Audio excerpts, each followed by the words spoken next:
Some Hollywood movies get things right. We mentioned The Martian, Joy, part of The Big Short. Another movie this year that gets things right is Sicario. Gotta be careful around these people.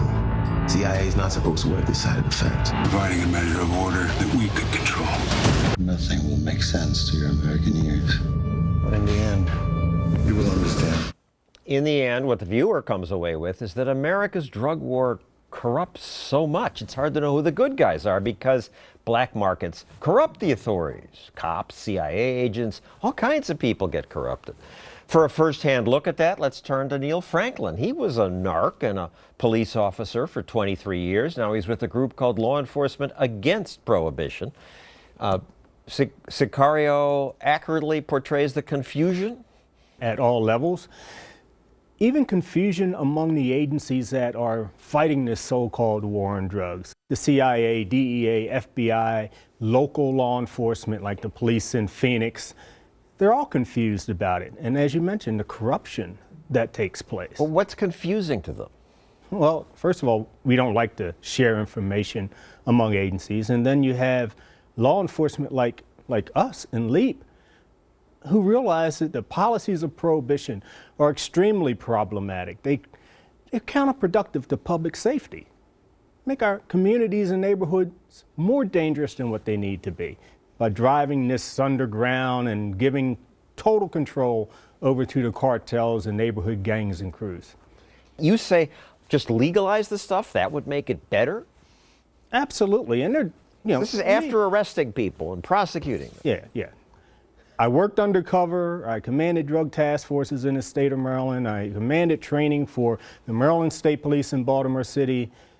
And yes, now that I've taken a really good look at what we've been doing over the past 4 to 5 decades in fighting the war on drugs, it's all about the environment that we create for it to exist. And prohibition just doesn't do it, just like alcohol back in the 1920s.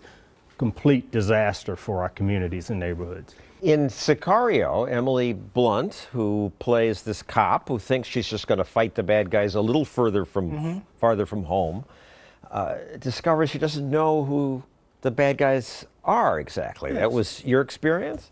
Absolutely. So in the movie, you have this naive FBI agent, who thinks... And I'm partial to her because we're both stutterers and we serve on a stuttering board together, so I want her to win something.